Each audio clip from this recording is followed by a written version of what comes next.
ito ay kangkong. Pero nakapangalan dito ay okra nung bago ko siya itanim. Tapos ito, sabi dito is talong. Pero ito pala ay kamatis.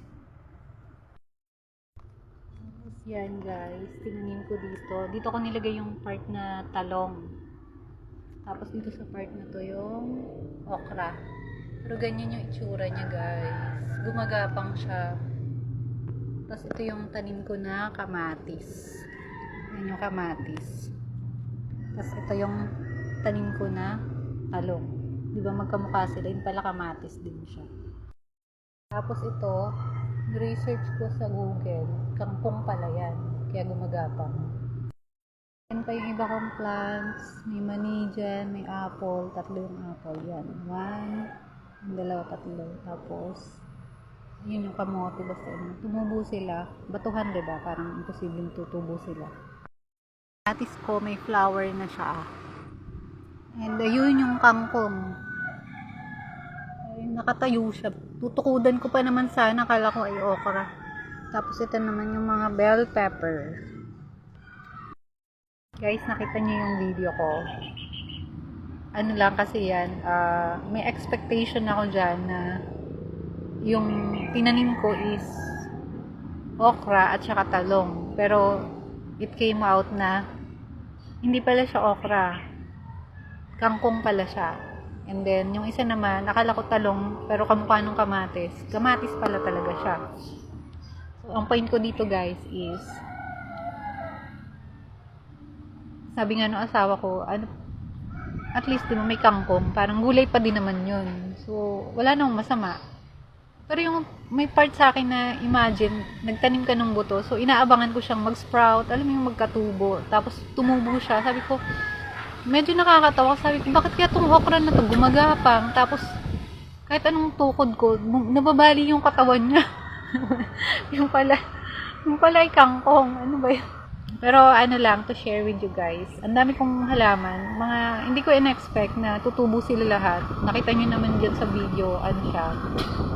Talagang dumami. Parang imagine yung pinagtaniman ko, mga batuhan. Alam mo yun, puro bato, hindi maganda yung lupa.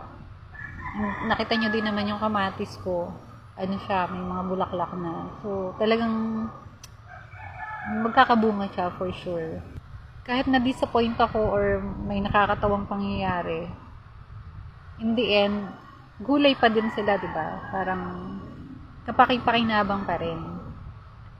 What am I trying to share or to say here, guys, is ang assignment ko is to share the word of God. So, maybe some of you will hate me or may inis. Yung iba nga sabi, ano ba yun, banal-banalan. Ultimong family ko, parang every word I share or videos na sinishare ko, may comments. Yung parang, yung may negative na comments, yung pinipilit nila yung gusto nila. Like for example, parang nire-remind ko yung second commandments na ayaw ni God ng merong mga inukit na imahe dahil kasalanan yun. So, may mga kanya-kanyang ano dyan. Parang may gina-justify sila. Yung gusto nilang i-break yung salita ng Diyos. Ayaw nilang sundin. And then, kanina lang may shinare ako na video na shinare din naman ng isang content creator about sa hell. So, parang sabi ng ate ko, tinatakot nyo naman kami. Ayusin nyo yung sinishare nyo. Sa totoo lang guys, hindi nakakatakot na may impyerno kasi totoo yun, hindi yun pananakot. At saka nasa banal na aklat yan, katotohanan yan. Yung word ni God, pag i-share mo, o i-share ko, dahil assignment ko yun, maraming maiinis, maraming madidisappoint. Pero in the end, beneficial siya para sa inyong soul. Same nung sinasabi ko sa plan ko na na-disappoint ako, na natawa pa ako, pero mapapanginabangan pa rin siya. Gulay siya, diba? Gusto ko ding i-clarify sa sarili ko na bakit nga ba, bakit may naiinis, bakit merong matitigas yung ulo. Ino-convince ko yung sarili ko at parang nire-remind ko na hindi ko pwedeng ipilit sa tao na magbagong buhay sila o sumunod sila kay God. Ang trabaho ko lang ay i-share yung word ni God. Pero yung changes sa life nila, si God na ang bahala doon. Sila na ang, hindi ko na control yon kumbaga, ginagawa ko lang yung assignment ko. Yung assignment ni God sa akin.